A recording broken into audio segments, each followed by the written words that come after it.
So hey guys, how are you all? कैसे हैं आप सब? उम्मीद करता हूँ आप सब बहुत ज़्यादा बढ़िया होंगे। सो गाइस, मेरा नाम है उज्जवल और कैसे हैं आप सब? सो गाइस, आज हम करेंगे अपना matter in our surrounding part 2। जी हाँ, हमने पार्ट 1 में मैटर का इंट्रोडक्शन के साथ साथ काफ़ी कुछ कर लिया था। अगर आपने वो वीडियो नहीं देखा है तो मैं आपसे रिक्वेस्ट करूँगा वो वीडियो ज़रूर देखें, क्योंकि उस वीडियो को देखे बिना आपको क्लियर नहीं होगा। ठीक है, सो वो वीडियो ज़रूर देखें। आज हम इस वीडियो में बात करेंगे मैटर की कुछ प्रॉपर्टीज़ के बारे में, कैरेक्टरिस्टिक्स के बारे में, और फिर आगे करेंगे हम मैटर का क्लासिफिकेशन। और जो हम क्लासिफिकेशन पढ़ते हैं वो हम मॉडर्न साइंटिस्ट के बेस पे फिजिकल प्रॉपर्टीज़ का पढ़ेंगे, क्योंकि हमने कहा था केमिकल प्रॉपर्टीज़ का क्लासिफिकेशन हम नेक्स्ट चैप्टर में पढ़ने वाले हैं। सो आज का हमारा सबसे पहला टॉपिक होगा वो है कैरेक्टरिस्टिक्स, या फिर मैं कहूँ प्रॉपर्टीज़ ऑफ मैटर। अब भैया, कैरेक्टरिस्टिक्स क्या होती हैं? ये प्रॉपर्टी होता क्या है? प्रॉपर्टी बताओ। अच्छा भाई, प्रॉपर्टी होती है किसी की भी कोई खासियत या किसी में कोई गुण हो, किसी में कोई गुण हो। भाई मैं आपसे कहूँ, आपके आपके अंदर किस तरह के गुण हो? आप कहोगे भैया मैं एक अच्छा स्टूडेंट हूँ, मैं अच्छा पढ़ता हूँ, ठीक है, मैं एक ऑनेस्ट बंदा हूँ, ये सब मेरे गुण है, ये मेरी प्रॉपर्टीज़ है। अब ऐसे कुछ मैटर की भी प्रॉपर्टीज़ होंगी। अब मैटर की ये प्रॉपर्टी तो नहीं होगी ना कि मैटर अपना काम समय में पूरा करता है। मैटर की अपनी कुछ अलग प्रॉपर्टीज़ होंगी। सो हमें मैटर की कुछ 4 प्रॉपर्टीज़ पढ़नी है।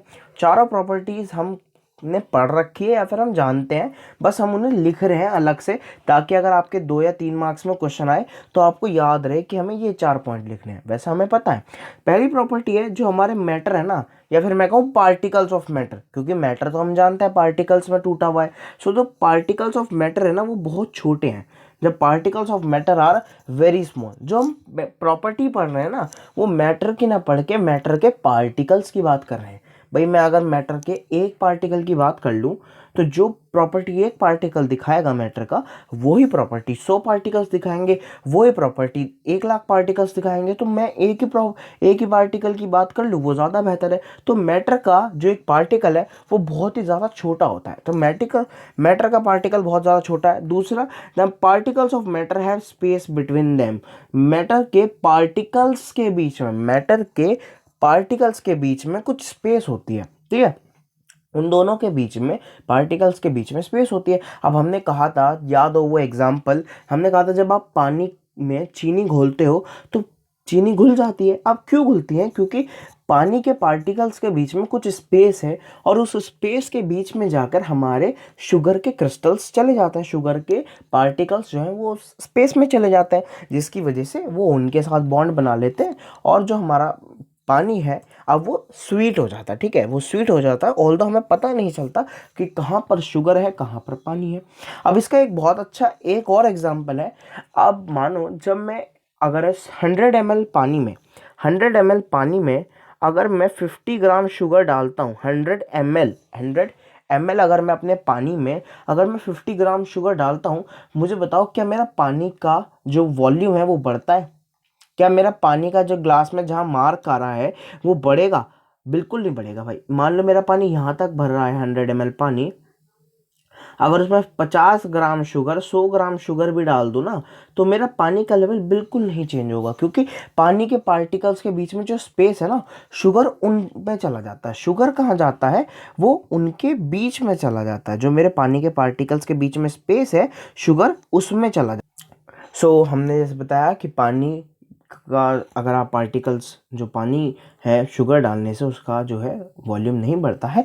तीसरी हमारी प्रॉपर्टी है, जो पार्टिकल्स हैं मैटर के, वो कॉन्स्टेंटली मूव कर रहे हैं, वो कॉन्स्टेंटली मूव करते हैं। अब ये भी हमने एक एग्जांपल लिया था जब हमने कहा था कि अगर आप एक अगरबत्ती को एक रूम में जलाते हो तो उसका जो है वो सारा का सारा जो जो स्मेल है, जो खुशबू है, वो पूरी चारों तरफ घूम जाती है भाई, है ना। ऐसा तो नहीं जिस जगह आप जलाते हो सिर्फ वहीं खुशबू आती है, क्योंकि पार्टिकल्स जो है ना उसके, वो कॉन्स्टेंटली मूविंग में है। और इसको हमने एक टर्म दी थी, वो थी डिफ्यूजन। और आज के इस लेक्चर में हम डिफ्यूजन को पढ़ेंगे, ठीक है, डिफ्यूजन को आज के इस लेक्चर में हम पढ़ने वाले हैं।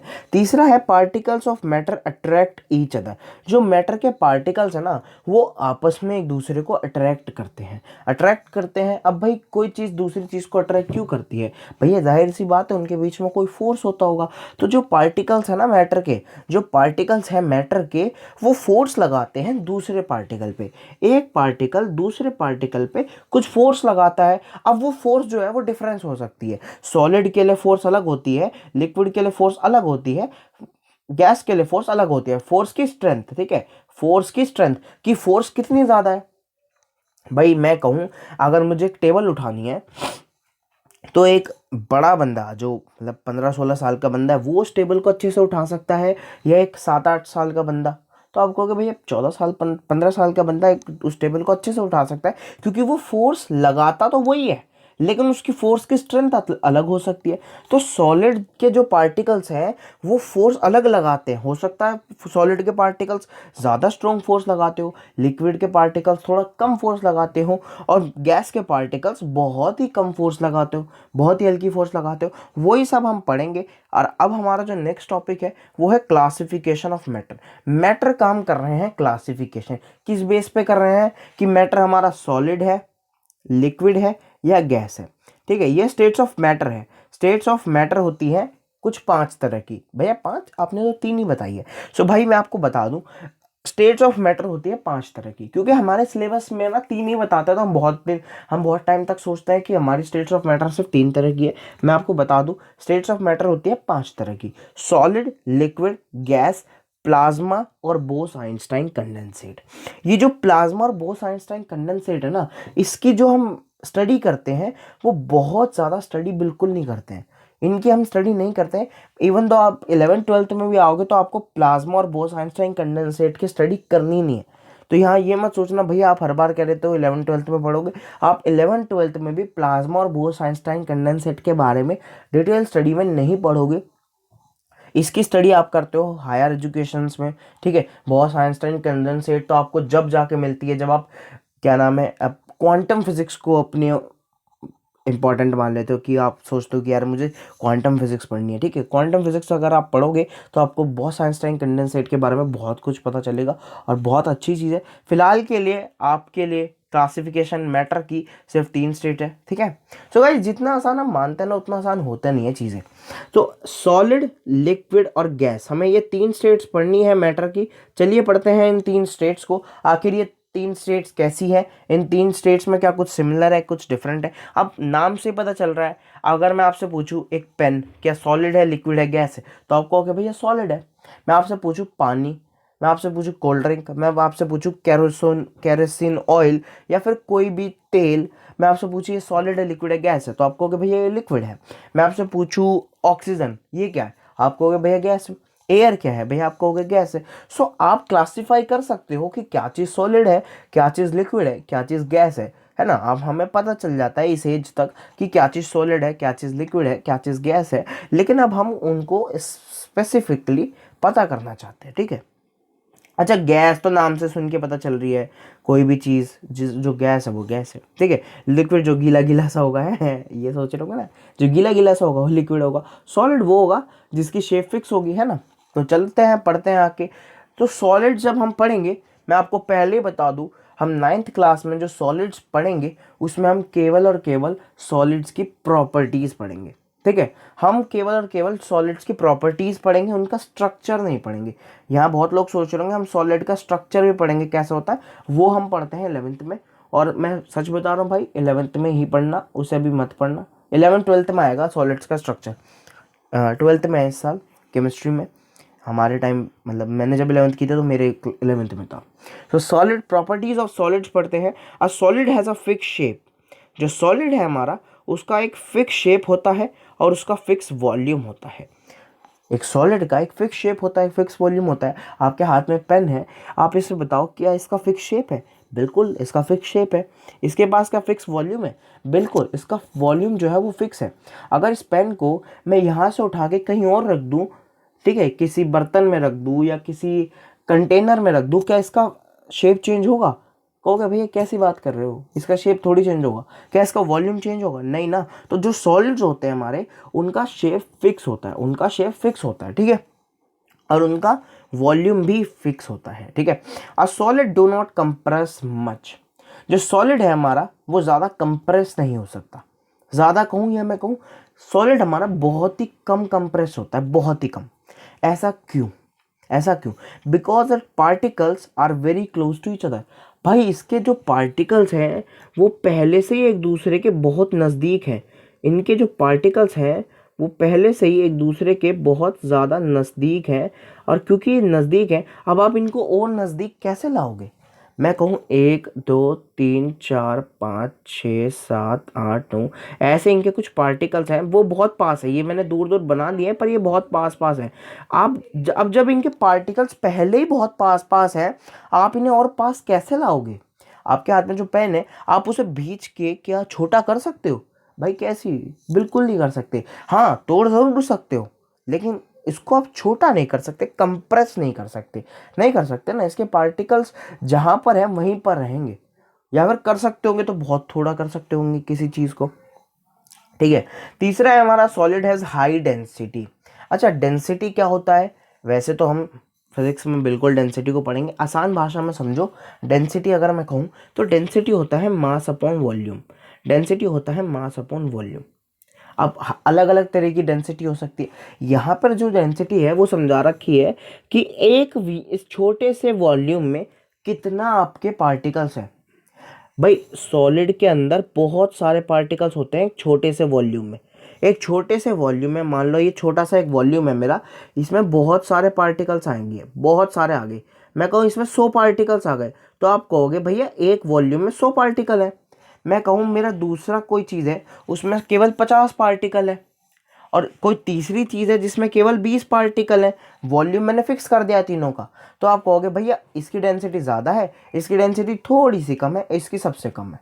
क्योंकि जो पहला वाला फिगर था उसमें मैंने कहा 100 पार्टिकल हैं एक छोटे से वॉल्यूम में, दूसरे में 50 पार्टिकल्स हैं उसी वॉल्यूम में, तीसरे में केवल 20 पार्टिकल्स हैं उसी वॉल्यूम में। ठीक है, तो ज़्यादा पार्टिकल किस में थे, उसकी डेंसिटी ज़्यादा हो गई। ठीक है, चलते हैं next. A solid does not fill in the container completely.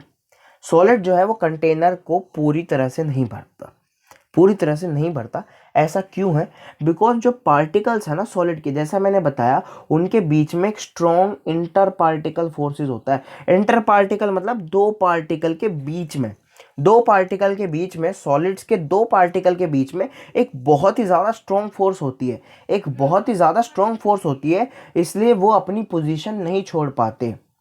कोई भी एक सॉलिड देख लो, मान लो मैंने एक सॉलिड बना दिया, ये एक मेरा बॉक्स है, इसके एक पार्टिकल ने दूसरे पार्टिकल को पकड़ के रख रखा है और दूसरे ने पहले को। इन्होंने आपस में ऐसा पकड़ रखा है, ये इन्हें भागने नहीं देते, इन्हें ये नहीं कहने देते भाई आप अपनी पोजीशन छोड़कर दूर चले जाओ। मान लो मैंने इस बॉक्स को एक बड़े से कंटेनर में रख दिया, तो ऐसा नहीं होगा ये कहेगा भाई आप फैल जाओ, आप फैल जाओ, आप ऐसे हो जाओ, आप ऐसे हो जाओ, ऐसा कभी नहीं होगा। ठीक है, ऐसा कभी नहीं होता। ठीक है, जो सॉलिड्स के पार्टिकल होते हैं वो कंटेनर में फिल नहीं होते। ठीक है, आप सोच रहे होंगे कंटेनर में फिल होंगे, ऐसे नहीं होता। और ऐसा है भी, ये भाई एग्जांपल ले लो, जब आप किसी बॉक्स में रखते हो तो क्या वो अपना शेप ऐसे ऐसे चौड़ा कर लेता है? नहीं ना, शेप फिक्स रहती है, क्योंकि उनके पार्टिकल्स ने आपस में बहुत स्ट्रांगली एक दूसरे को पकड़ रखा है, वो छोड़ते नहीं है पार्टिकल्स। ठीक है, अब इसमें कुछ क्वेश्चन बनते हैं भैया, कुछ 3 तरह के हम क्वेश्चन पढ़ेंगे कि ये 3 क्वेश्चन का जवाब देते हैं। पहला क्वेश्चन है, एक रबर बैंड की जो भैया पोजीशन चेंज हो सकती है।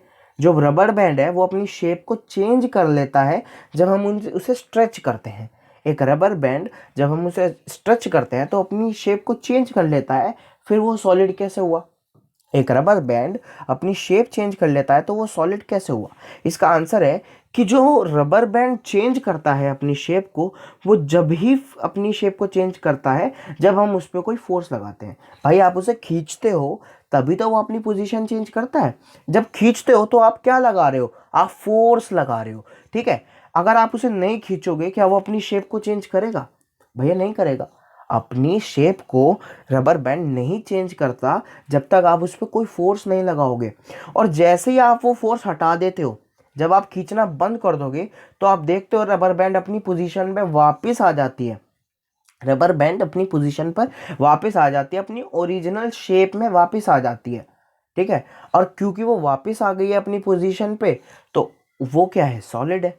ठीक है, आप उसकी शेप चेंज कर रहे हो, आप फोर्स लगा के चेंज कर रहे हो। मैं ये पेन ले रहा हूँ, मैं इसे मोड़ सकता हूँ, इस पेन को अगर मैं मोड़ दूं तो इसकी शेप चेंज नहीं होगी। क्यों हो रही है? क्योंकि मैं उस पर फोर्स लगा रहा हूँ। अब ये बहुत ज़्यादा अच्छा मटेरियल नहीं है, अब ये बहुत ज़्यादा अच्छा मटेरियल नहीं है। जब मैं इसे बेंड करूँगा तो ये बेंड ही हो जाएगा। हो सकता है अगर मैं ज़्यादा फोर्स लगा दूँ तो ये टूट जाए, जो मैंने यहाँ लिख रखा है। हो सकता है अगर मैं ज़्यादा फोर्स लगा दूँ तो जो मेरा रबर बैंड है वो टूट जाए।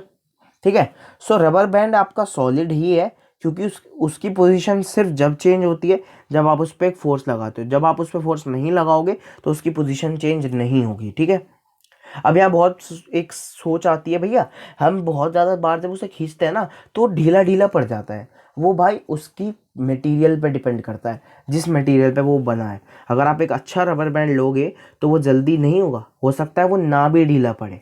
ठीक है, वो होती है उसके मटेरियल के ऊपर बात, कि मटेरियल कितना अच्छा है। चलते हैं नेक्स्ट। नेक्स्ट क्वेश्चन उठता है हमारे मन में, अगर सॉल्ट और शुगर के पास एक फिक्स शेप नहीं है, क्योंकि हम जानते हैं सॉल्ट और sugar do not appear to have a fix shape, उनका शेप जो है वो फिक्स हमें नहीं लगता, सो हम उन्हें सॉलिड्स क्यों कहते हैं? Why do we call salt and sugar a solid? वे सॉलिड क्यों हैं जबकि उनके पास फिक्स शेप हमें अपीयर ही नहीं होती? क्योंकि वो बहुत छोटे हैं ना, इसलिए हमें अपीयर नहीं होती। तो इसका जवाब है the salt and sugar are considered to be solid. Salt और शुगर को हम सॉलिड सिर्फ इसलिए कहते हैं क्योंकि जो उनका शेप है, उनका जो साइज है ना, एक एक इंडिविजुअल क्रिस्टल का, कभी शुगर का एक क्रिस्टल उठा के देखो, उसका एक छोटा सा साइज होता है ना, बहुत छोटा साइज होता है शुगर के क्रिस्टल का। क्या वो साइज, क्या वो शेप या वो साइज चेंज हो जाता है किसी जार में डालने से? अगर मैं मानो मैंने वो शुगर को पहले एक ऐसे बर्तन में रखा तो शेप ऐसे थी, अगर मैं उसके बर्तन को चेंज कर देता हूँ, मान लो मैं ऐसे बर्तन में रख दूँ, तो क्या उसका जो एक क्रिस्टल है वो एक छोटा सा तिनका शुगर का, क्या वो अपनी शेप चेंज कर लेगा? नहीं चेंज करेगा ना। तो वो क्या हुआ? वो सॉलिड हुआ? नहीं हुआ? बिल्कुल वो सॉलिड हुआ। चलते हैं तीसरे सवाल की ओर। तीसरा सवाल है, जो तीसरा सवाल है वो है, एक sponge can be compress easily, so why we called a sponge a solid? Sponge होता है वो रबर का गद्दा सा नहीं होता, वो गद्दा सा नहीं होता, उसे हम जब भींचते हैं, या मैं कहूँ आपके जो पिल्लो होते हैं, वो कुशन होते हैं, वो अच्छे आसानी से हम कंप्रेस कर सकते हैं। सो हम उन्हें सॉलिड्स क्यों कहते हैं भैया? हम उन्हें सॉलिड्स क्यों कहते हैं? एक बहुत अच्छा सवाल है जो मेरे मन में भी उठता था कभी कभी। ठीक है, तो मेरे टीचर से मैंने पूछा था कि भैया सर ये जो स्पॉन्ज होता है जब हम इसे कंप्रेस कर सकते हैं तो हम इनको सॉलिड्स क्यों कहते हैं? तो इसका आंसर है, a sponge is considered to be solid because its compressibility is due to the presence of minute pores in it. जो आपका जो स्पॉन्ज होता है ना, वो रबर, वो गद्दा, उसके उसके अंदर कुछ पोर्स होते हैं, उसके अंदर कुछ ऐसे ऐसे छोटे छोटे पोर्स होते हैं, पोर्स होते हैं। और उन पोर्स के अंदर क्या हो जाती है? एयर चली जाती है। उन पोर्स के अंदर एयर चली जाती है, उन पोर्स के अंदर एयर चली जाती है। और जब वो आप गद्दे को दबाते हो ना, तो आप उस गद्दे को ना दबाकर उसके अंदर की एयर को बाहर निकाल देते हो। जैसे आप गद्दा दबाते हो, होता क्या है, एयर बाहर निकल जाती है, एयर बाहर निकल जाती है। सो यही मैंने लिख रखा है, a sponge is considered to be solid because its compressibility. वो कंप्रेसिबल क्यों है? क्योंकि उसके अंदर प्रेजेंस है कुछ माइन्यूट पोर्स, और वो माइन्यूट पोर्स जो हैं वो एयर से फिल्ड हैं, वो एयर से फिल्ड हैं। जब हम उनको प्रेस करते हैं तो जो स्पॉन्ज के अंदर की एयर है वो बाहर निकल जाती है, इसलिए जो हमारा स्पॉन्ज है वो बहुत ज़्यादा कंप्रेसिबल हमें लगता है। ठीक है, वो है सॉलिड ही, बस फ़र्क इतना है उसमें कुछ पोर्स हैं, और उन पोर्स में हमारी एयर चली जाती है। चलते हैं हमारा नेक्स्ट है हमारे लिक्विड्स। लिक्विड क्या होते हैं? सॉलिड्स हम पढ़ के आए, अब हम बात करते हैं लिक्विड। क्योंकि देखो हमने इतने डिटेल्ड में सॉलिड्स को पढ़ लिया है, अब हम लिक्विड्स को आसानी से पढ़ ले जाएंगे। Liquids, the liquid in liquid the particles are close together. ठीक है, जो लिक्विड के पार्टिकल्स होते हैं वो पास में तो होते हैं, but they are not close as in solids. तो मैं आपको बता दूं, सॉलिड्स के अंदर जो पार्टिकल हैं वो बहुत ज़्यादा पास पास होते हैं, उसके बाद लिक्विड में होते हैं, और सबसे बाद में गैस में। गैस के पार्टिकल्स आपस में बहुत दूर दूर होते हैं, बहुत दूर दूर। आओ मैं आपको फिगर दिखाता हूँ, ये देख रहे होंगे, ये है सॉलिड के पार्टिकल्स, देख पा रहे हो ये कितने पास पास है? ये बहुत ज़्यादा पास पास है। ठीक है, जो लिक्विड के पार्टिकल्स हैं वो पास पास तो हैं, लेकिन उतने पास पास नहीं है जितने सॉलिड के हैं। और गैस के पार्टिकल्स ये तो बहुत दूर दूर हैं, ठीक है। सो ये पार्टिकल्स का अरेंजमेंट होता है। सॉलिड के अंदर जो पार्टिकल्स हैं वो बिल्कुल पास पास होते हैं, ठीक है। लिक्विड के अंदर पार्टिकल्स पास पास तो होते हैं, लेकिन उतने पास पास नहीं होते जितने सॉलिड्स में है। और गैसेस में तो पार्टिकल्स बहुत दूर दूर होते हैं, बहुत दूर दूर। ये 4 भी बन गए हैं, ऑल दो 2 भी बनाओगे तो भी चल जाएगा, ठीक है। सो पहला पॉइंट क्लियर हो गया होगा, जो लिक्विड के पार्टिकल्स हैं वो बहुत ज़्यादा क्लोज तो होते हैं, लेकिन उतने क्लोज नहीं होते जितने सॉलिड्स के पार्टिकल हैं, ठीक है। दूसरा हमारा पॉइंट है liquid do not have fix shape. Liquid के पास फिक्स शेप नहीं होती। भैया ये क्या है, ये समझ नहीं आया। Liquid do not have fix shape but they have fix volume. आओ समझते हैं। मान लो आपने आधा लीटर पानी लिया, आपने उस आधा लीटर पानी को एक ग्लास में डाल दिया, तो मुझे ये बताओ लिक्विड की शेप कैसे होगी। भैया वो ग्लास जैसी होगी ना, जैसा ग्लास का शेप है, क्या बिल्कुल वैसी शेप नहीं होगी आपके लिक्विड के? बिल्कुल। अब मैंने उसको वहाँ से निकाल कर एक बर्तन में डाल दिया जिसका शेप ग्लास के अलावा कोई और तरीके का है। मान लो उसका शेप ऐसा है, ऐसा शेप है, ठीक है। तो अब जो लिक्विड की शेप होगी वो ऐसी हो जाएगी। मान लो मैंने उसे एक ऐसे शेप में डाल दिया, अब जो उसकी शेप होगी वो ऐसी हो जाएगी। सो जो लिक्विड की शेप है वो बिल्कुल उसी शेप में हो जाती है जैसे उस कंटेनर की शेप होती है। मानते हो कि नहीं? अब ये तो करके भी देख रखा होगा, जब आप ग्लास में पानी लेते हो तो पानी का शेप ऐसा होता है। जब आप किसी बर्तन में भिगोना जिसे बोलते हैं उसमें पानी लोगे तो पानी का शेप ऐसा हो जाएगा। तो पानी अपनी शेप को बिल्कुल उसी तरह चेंज करता है जिस तरह कंटेनर की शेप होती है ना। लेकिन मुझे ये बताओ कि आधा लीटर पानी 1 लीटर में कन्वर्ट हो जाएगा अगर मैं उसे गिलास से एक बर्तन में डाल दूं? नहीं होगा ना। तो पानी के पास एक फिक्स शेप है, वो पानी के पास एक फिक्स शेप नहीं है। एक लिक्विड के पास एक फिक्स शेप नहीं है, लेकिन उसके पास एक फिक्स वॉल्यूम है। उसका वॉल्यूम चेंज नहीं कर सकते आप, लेकिन उसकी शेप चेंज हो सकती है। किस तरह चेंज हो सकती है भाई? किसी और कंटेनर में डाल दो। तीसरा चलते हैं। अब जैसा मैंने कहा था, जब पार्टिकल्स पास पास होते हैं तो डेंसिटी ज़्यादा होती है, और जब पार्टिकल्स दूर दूर होते हैं तो डेंसिटी लो होती है। अब मुझे ये बताओ लिक्विड की डेंसिटी कैसी होगी?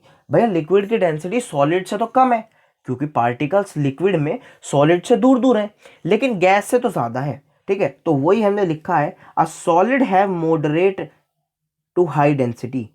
सॉलिड के पास मॉडरेट, मॉडरेट माने बीच की, बीच में। लिक्विड है moderate to high density. Moderate से लेके हाई डेंसिटी लिक्विड के पास हो सकती है, लेकिन उनकी डेंसिटी सॉलिड से वीक होती है, ठीक है भाई। तो ये साथ साथ लिखते चलना अपने साथ, क्योंकि ये लिखोगे नहीं तो मज़ा नहीं आएगा, ठीक है। तो वीडियो पॉज करो, अपने साथ लिख लो, पता तो चले भाई।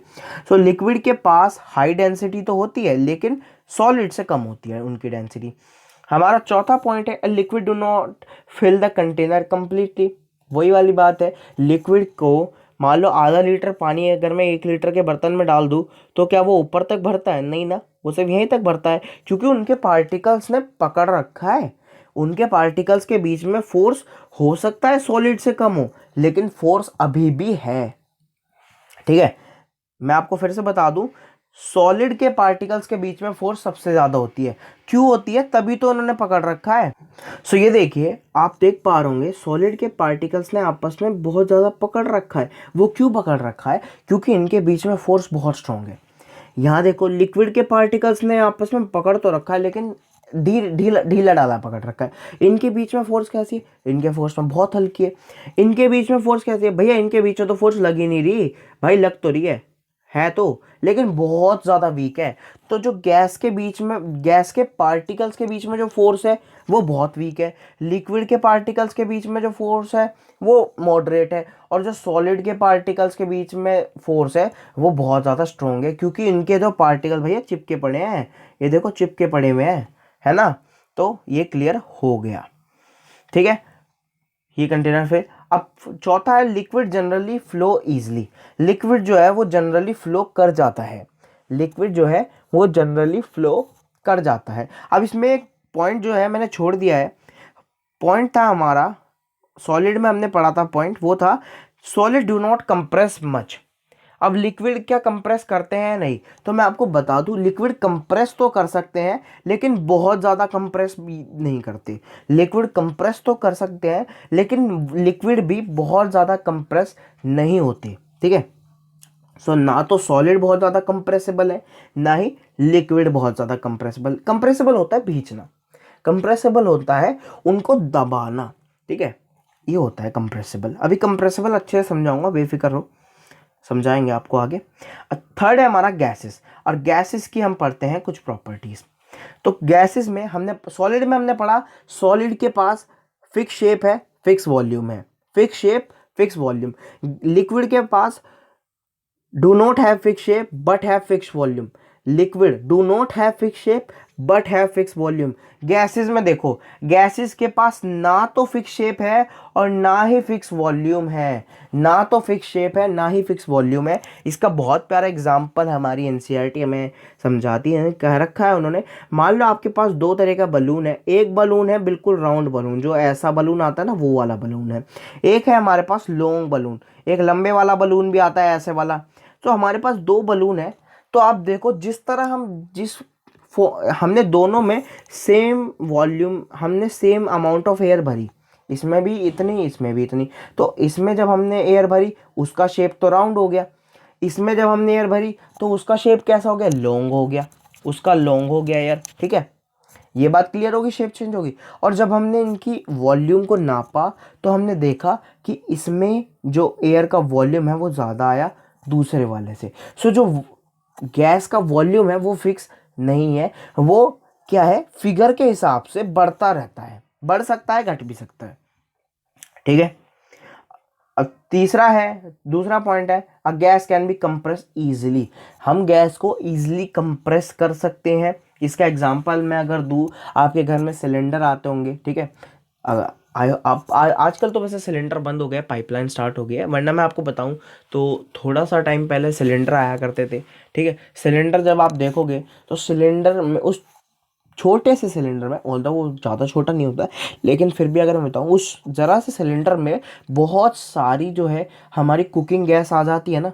वो क्यों आ जाती है? क्योंकि गैस को हम कंप्रेस करके, इतना छोटा करके उसको फिक्स उसके अंदर डाल देते हैं, ठीक है। ये छोटे से सिलेंडर में हमारी इतनी सारी गैस जो है आ जाती है। आपने ऑक्सीजन का सिलेंडर देखा होगा कभी हॉस्पिटल में, ऐसे नहीं देखा हो तो ज़्यादा अच्छा है, हॉस्पिटल कभी मत जाना, मतलब भगवान करे कभी ना जाओ, ठीक है। तो हॉस्पिटल में जो मूवीज़ वगैरह में देखा होगा, सिलेंडर होता है ऑक्सीजन का सिलेंडर, ठीक है। ऑक्सीजन का सिलेंडर में क्या होता है, वो ऑक्सीजन के सिलेंडर में वो बहुत सारी ऑक्सीजन डाल देते हैं उस सिलेंडर में, ठीक है। वो क्यों कर पा रहे हैं? क्योंकि गैस हमारी कंप्रेस हो सकती है और उसमें आसानी से आ जाती है, ठीक है। अब तीसरी बात, हमारे गैस की जो डेंसिटी है वो बहुत कम है, क्योंकि उसके बहुत ही दूर दूर पार्टिकल्स हैं, एक वॉल्यूम में बहुत कम पार्टिकल आते हैं। चौथा पॉइंट है हमारा, गैस फिल्स द कंटेनर कंप्लीटली। अगर आप इस जरा से सिलेंडर में बहुत थोड़ी गैस भी डालोगे ना, तो कंटेनर के उसे कंटेनर को पूरा भर लेगी। ऐसा क्यों? क्योंकि उसके पार्टिकल्स दूर दूर होना चाहते हैं, दूर दूर होना चाहते हैं, इसलिए वो एक चार चार पोजीशन ले लेते हैं, चारों तरफ से उसे घेर लेंगे, ठीक है। तो गैस का जो कंटेनर है वो पूरा भर जाता है, पूरा। अगर आप एक ग्लास देखोगे तो उसमें भी एयर है, ठीक है, उसमें भी एयर है और चारों तरफ एयर है। अब गैस फ्लोज ईजिली, गैस जो है वो ईजिली फ्लो करती है। वही वाला एग्जाम्पल, अगरबत्ती का एग्जाम्पल मैं अगर दूँ आपको, तो गैस जो है वो आसानी से फ्लो कर जाती है, ठीक है गाइस। चलते हैं हमारे नेक्स्ट टॉपिक पे। नेक्स्ट टॉपिक है, why solid and liquids and gases have different properties. ऐसा क्यों है कि सॉलिड की, लिक्विड की और गैसेस की प्रॉपर्टीज डिफरेंट होती हैं, ठीक है। सो अब ये बहुत ही अच्छा सवाल है कि भैया सॉलिड की, लिक्विड की और गैसेस की प्रॉपर्टी अलग अलग होती क्यों है। सो भाई, अब तीन चीज़ें हैं जो जो प्रॉपर्टीज डिसाइड करती हैं, ठीक है। तीन चीज़ें हैं जो प्रॉपर्टीज डिसाइड करती हैं कि ये सॉलिड की होगी या लिक्विड की होगी या गैस होगा, या ये गैस होगा, लिक्विड होगा, गैस होगा। So the following properties of particle decide whether a given substance will exist as solid, liquid and gases, ठीक है। मान लो कोई पार्टिकल है, या मैं कहूँ ग्रुप ऑफ पार्टिकल्स हैं, वो कुछ तरह की प्रॉपर्टीज दिखा रहे हैं। अगर वो ये 3 प्रॉपर्टीज दिखाते हैं तो उनके अनुसार डिसाइड होगा कि वो सॉलिड होगा, वो लिक्विड होगा या वो गैस होगा। अब वो 3 पढ़ते हैं क्या है। पहली हमारा द स्पेस और distance between the particles. The space और डिस्टेंस बिटवीन द पार्टिकल। कुछ क्लियर हो रहा है? देखो यहाँ देखो, सॉलिड के बीच में स्पेस कितनी है भाई? बहुत कम। लिक्विड के बीच में मॉडरेट मॉडरेट बीच बीच की स्पेस है, ठीक है, बीच बीच की स्पेस है, ठीक है। अब मैं अगर बात करूं इसमें कैसी स्पेस है, गैस में बहुत बहुत स्पेस है, पार्टिकल्स के बीच में बहुत ज़्यादा स्पेस है। तो जो पार्टिकल के बीच में बहुत कम स्पेस होगी वो कैसे होंगे? सॉलिड। जो पार्टिकल के बीच में स्पेस मॉडरेट होगी वो कैसे होंगे? लिक्विड। और जो पार्टिकल के बीच में बहुत ज़्यादा स्पेस होगी वो कैसे हो जाएंगे? गैस। तो पहला पॉइंट क्लियर हो गया। क्या देखा जाएगा? स्पेस, कि पार्टिकल्स के बीच में स्पेस कैसी है। तीसरा है force of attraction between the particles. Force of attraction between the particles. अब मुझे बताओ फोर्स ऑफ अट्रैक्शन सबसे ज़्यादा किस में होगी? भाई फोर्स ऑफ अट्रैक्शन सबसे ज़्यादा उसी में होगी जो पास पास होंगे। मान लो एक यहाँ है एक यहाँ है, वो पास पास क्यों है? क्योंकि वो अट्रैक्ट कर रहे हैं एक दूसरे को। तो सॉलिड सबसे ज़्यादा फोर्स ऑफ अट्रैक्शन रखता है, लिक्विड मॉडरेट अट्रैक्शन रखता है और गैस सबसे कम अट्रैक्शन रखता है। गैस के पार्टिकल्स के बीच में बहुत कम अट्रैक्शन है। अगर वो अट्रैक्शन करते तो क्या पास पास नहीं आ जाते? अगर ये पास पास नहीं आ रहे तो अट्रैक्शन कैसी है? बहुत कम। अट्रैक्शन कैसी है? बहुत कम। सो गैस के पार्टिकल्स के बीच में अट्रैक्शन बहुत कम, सॉलिड के पार्टिकल्स के बीच में अट्रैक्शन बहुत ज़्यादा। तो पहला क्लियर हो गया। अब मैं आपको बताऊं, मैं कहूं कि एक ग्रुप ऑफ पार्टिकल है जिनके बीच में स्पेस बहुत कम है। आप क्या कहोगे? वो सॉलिड होंगे, लिक्विड होंगे, गैस होंगे? आप कहोगे भैया वो सॉलिड होंगे, क्योंकि उनके पार्टिकल्स के बीच में बहुत कम स्पेस है। क्योंकि आपने कहा पार्टिकल्स के बीच में स्पेस बहुत कम है। मैं आपसे कहूँ एक ग्रुप ऑफ पार्टिकल्स हैं जिनके बीच में फोर्स ऑफ अट्रैक्शन बहुत ही कम है, बहुत कम है। बताओ वो सॉलिड है, लिक्विड है, गैस है? तो आप कहोगे भैया वो गैस है, क्योंकि उनके बीच में अट्रैक्शन बहुत कम है, उनके बीच में फोर्स ऑफ अट्रैक्शन बहुत कम है, इसलिए वो क्या है? गैस है। ये दोनों पॉइंट क्लियर हो गए? नहीं क्लियर हुए वीडियो को पीछे जाओ, दोबारा सुनो, बिल्कुल क्लियर होंगे। तीसरी चीज जो डिसाइड करती है कि जो हमारा ये बॉडी है वो सॉलिड होगी, लिक्विड होगी, गैस होगी, वो है movement of particles. Movement of particle, इसे हम काइनेटिक एनर्जी से भी कहते हैं। वैसे मैं काइनेटिक एनर्जी से कभी समझाता नहीं हूँ मूवमेंट ऑफ पार्टिकल्स, मैं अपने तरीके से समझाऊंगा आपको। मुझे ये बताओ मूवमेंट ऑफ पार्टिकल सबसे ज़्यादा किस में होंगे? भैया सॉलिड में। अरे हैं, दोबारा सोचो, गलत कह रहे हो। मूवमेंट ऑफ पार्टिकल सबसे ज़्यादा किस में होंगे? गैस में। गैस सबसे ज़्यादा मूव करेगी, नहीं करेगी? उसके बाद लिक्विड करेगा, नहीं करेगा? और सॉलिड, भैया सॉलिड तो हमने कभी देखा ही नहीं मूव करते हुए। मान लो करता है पर बहुत कम करेगा। गैस, वही अगरबत्ती वाला एग्जांपल, गैस जलाओ दूर तक जाती है भाई, कई बार एक पार्ट ऑफ द हाउस से दूसरे पार्ट तक चली जाएगी, घर के दूसरे कोने तक चली जाएगी वो खुशबू अगरबत्ती की। क्यों जाती है? क्योंकि गैस के पार्टिकल्स मूव बहुत तेजी से करते हैं। लिक्विड का एग्जांपल ले लो, आप पानी डाल दो, अगर फर्श पर डाल दो तो क्या वो मूव नहीं करता? बिल्कुल करता है, बिल्कुल करता है। सॉलिड का कोई भी एग्जांपल ले लो, कोई भी ले लो, मान लो पेन ही है, वो बिल्कुल भी मूव नहीं करता। सॉलिड के पार्टिकल्स तो मूव ही नहीं करते, नहीं करते ना। अच्छा इसमें काइनेटिक एनर्जी मैं आपको बताता हूँ। काइनेटिक एनर्जी होती है वो चलने की क्षमता। काइनेटिक एनर्जी डिपेंड करती है कि एक ऑब्जेक्ट कितना चलेगा, ठीक है। बाकी एनर्जी, जब हम वर्क पावर एनर्जी पढ़ते हैं फिजिक्स में तब ज़्यादा आसानी से समझ में आती है काइनेटिक एनर्जी। पर अभी आप काइनेटिक एनर्जी समझ लो, चलने के ऊपर बात हो रही है।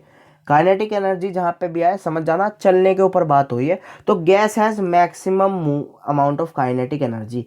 गैस के पास सबसे ज़्यादा काइनेटिक एनर्जी होती है, इसलिए ही मूवमेंट इज़ मैक्सिमम। इसलिए ही गैस का मूवमेंट कैसा होता है? मैक्सिमम होता है। गैस सबसे ज़्यादा मूव क्यों करती है? क्वेश्चन आ सकता है, गैस सबसे ज़्यादा मूव क्यों करती है? क्योंकि भैया उसके पास काइनेटिक एनर्जी होती है, मैक्सिमम काइनेटिक एनर्जी होती है, ठीक है। क्लियर हो गया? अच्छा एक और बात है, मुझे बताओ अगर मैं गैस के पार्टिकल्स को टेम्परेचर दूं, टेम्परेचर प्रोवाइड करूं, तो वो भगेंगे नहीं भगेंगे? भैया मतलब समझ नहीं आया भाई।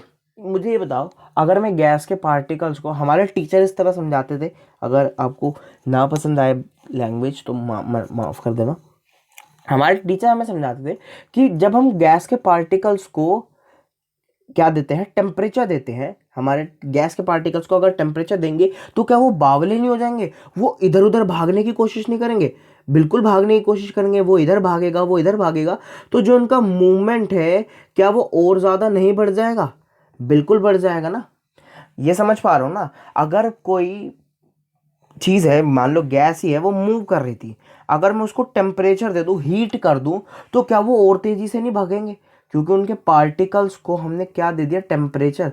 भाई टेम्परेचर देते ही वो पागल नहीं हो जाएंगे, वो इधर उधर भागने की कोशिश नहीं करेंगे। तो टेम्परेचर बढ़ाने से जो हमारा मूवमेंट है वो बढ़ सकता है। यही समझाने की मैंने आपको कोशिश की है कि टेम्परेचर बढ़ाने से मूवमेंट जो है पार्टिकल्स के बीच का वो बढ़ जाता है। अब है हमारा एक बहुत ही प्यारा एक कहूँ मैं एक्सपेरिमेंट, वो है to show that solid and liquids can not be compress but gas can easily be compressed.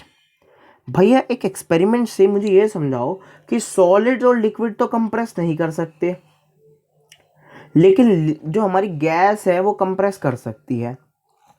तो चलिए समझते हैं इस एग्जांपल में। आपने ये फिगर देख रहे होंगे, ये एक इंजेक्शन टाइप है, ये जो मेरे पास है ये क्या है, एक सिरिंज है, ये इंजेक्शन जिसे हम बोलते हैं, सिरिंज बोलते हैं जैसे जैसे। इसमें हमने क्या करा है, इसमें हमने 3 सिरिंज ली हैं, उसमें एक सिरिंज में हमने भरा है कॉमन सॉल्ट। कॉमन सॉल्ट माने आपका घर में यूज़ होने वाला नमक। घर में यूज़ होने वाले नमक को हमने डाला है, वो क्या है, सॉलिड है। एक में हमने लिया है पानी, पानी क्या है, लिक्विड है। और एक में हमने लिया है एयर, एयर क्या है, गैस। तो ये 3 सीरीज है, एक में लिया है कॉमन सॉल्ट, एक में लिया है वाटर, एक में लिया है air. Is that very clear to you? हो गया होगा क्लियर, ठीक है। अब ये सिरिंज है, ये जो पीछे से इसकी तरफ डंडी होती है ना, जो हम बाहर निकालते हैं, ठीक है। आप एक काम करो, आपने इंजेक्शन नहीं देखा होगा कभी, वैसे तो देखा होगा, हाथ में नहीं लिया होगा, हो सकता है आपने कभी ना कभी पिचकारी को तो हाथ में लिया होगा ना। तो पिचकारी का ये तो आगे वाला हिस्सा है, ठीक है, ये है वो जो डंडा नहीं होता पिचकारी का, ये जो डंडा होता है, ऐसे ही होता है इंजेक्शन में, तो इसे बोलते हैं हम पिस्टन। और जो ये पीछे जहाँ आप पुश करते हो ना, पीछे से आप प्रेशर लगाते हो, आपने देखा होगा जब भी डॉक्टर प्रेशर लगाता है तो वो इस वाले पॉइंट पे प्रेशर लगाता है, तो इसे हम बोलते हैं वेट, ठीक है, इसे हम बोलते हैं वेट। मतलब यहाँ पे प्रेशर लग रहा है, इसे हम वेट नहीं बोलते, यहाँ पे दिखा रहे हैं कि यहाँ पे हमने वेट लगाया है, या तो अंगूठे से लगाया या फिर हमने कोई वजन रख दिया है, तो यहाँ पे हमने वेट लगा दिया है। अच्छा, अगर यहाँ पे, और यहाँ पे हुआ क्या, यहाँ पे मैंने एक रबर का कोर्क लगा दिया है। रबर का कोर्क क्यों लगाया भैया? रबर का कोर्क मैंने इसलिए लगाया है, जो भी चीज़ अंदर है वो बाहर ना निकल सके। रबर का कोर्क लगा दिया है मैंने, ताकि जो भी चीज़ अंदर है वो बाहर ना निकल सके, ठीक है। ऐसे ही मैंने यहाँ पानी के लिए किया है, रबर का कोर्क लगा दिया है। ऐसे मैंने एयर के लिए किया है, रबर का कोर्क लगा दिया है। जब मैंने ये तीनों को भींचने की कोशिश की ना, और जब मैंने इस सॉलिड को भींचा तो ये बिल्कुल नहीं भींचा। मैंने बहुत दम लगाया, बहुत दम लगाया, ये निकल नहीं रहा था। क्यों नहीं निकल रहा था? रबर कोर्क इस अंदर के कॉमन सॉल्ट को निकलने नहीं दे रहा था।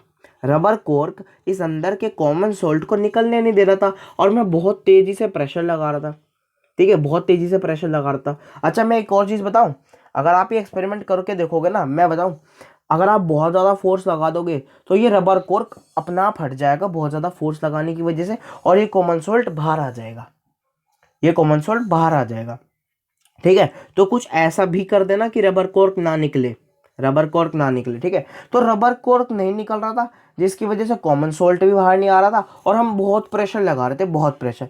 ऐसे ही कुछ हुआ पानी के साथ, हमने पानी के लिए बहुत प्रेशर लगाया, लेकिन वो पानी निकल नहीं रहा था। रबर कोर्क उस पानी को निकलने नहीं दे रहा था, और हम प्रेशर बढ़ा रहे बढ़ा रहे बढ़ा रहे, पानी निकल नहीं रहा।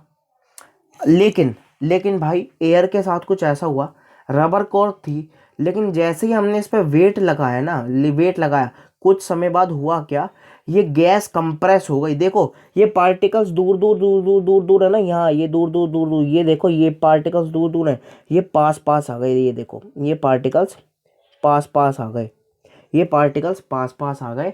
और ये रबर, अब यहाँ ये मत सोचना कि जो एयर है वो रबर कॉर्क में चली गई, अभी भी एयर रबर कॉर्क में नहीं गई है, एयर कंप्रेस हो गई है, एयर के पार्टिकल्स पास पास आ गए हैं, एयर के पार्टिकल्स पास पास आ गए हैं। अगर आप इसे और खींचोगे तो और पास आ जाएंगे, लेकिन एक टाइम, एक लिमिट होगी जहाँ के बाद ये पास पास नहीं आ पाएंगे। मान लो यहाँ पे लिमिट हो गई, इसके बाद पार्टिकल्स पास पास नहीं आ सकते। इसके बाद पार्टिकल्स जो हैं वो पास पास नहीं आ सकते। तो आप यहाँ क्या कहोगे कि अब यहाँ पर एयर के पार्टिकल बहुत पास आ गए हैं, एयर के पार्टिकल बहुत पास आ गए, इसके बाद पार्टिकल नहीं पास पास आ सकते। हो सकता हो यहाँ पे ऐसा हो गया हो कि इसके बाद आप एयर के पार्टिकल्स को और नहीं मूव करा सकते, वो बहुत पास आ गए हैं। ठीक है, अगर मैं आपको बताऊं, अगर एयर इस रबर कोर्क में जारी होती ना, तो ये सारी चली जाती, सारी की सारी। ये इतनी भी नहीं बचती जितनी आपको ये दिख रही है ना, ये इतनी भी नहीं बचती अगर जा रही होती। ठीक है, तो यहाँ ये बिल्कुल मत सोचना एयर जो है हमारी वो रबर कॉर्क में जा रही है, वो रबर कॉर्क में नहीं जा रही है, वो यहीं पर रुक रही है। ठीक है, सो गाइज आज के लिए इतना ही रखते हैं, ज़्यादा बड़ा नहीं बनाते हैं इस लेक्चर को। वीडियो पसंद आई है तो लाइक करना, चैनल को सब्सक्राइब कर देना। ठीक है, और वीडियो को शेयर ज़रूर करना अपने दोस्तों के साथ। ठीक है, अपने दोस्तों को दिखाना। ठीक है, और कोई भी डाउट हो मुझे कमेंट बॉक्स में ज़रूर बताना कि भई हमें ये समझ नहीं आ रहा है। ठीक है, आप और हम इस कमेंट बॉक्स के ज़रिए ही जुड़े हुए हैं। लास्ट में सिर्फ यही कहूँगा, कीप काम, स्टडी वेल, अपना ध्यान रखो, बहुत ज़्यादा सेफ रहो। ठीक है, और घर में रहो। Bye bye, thank you so much.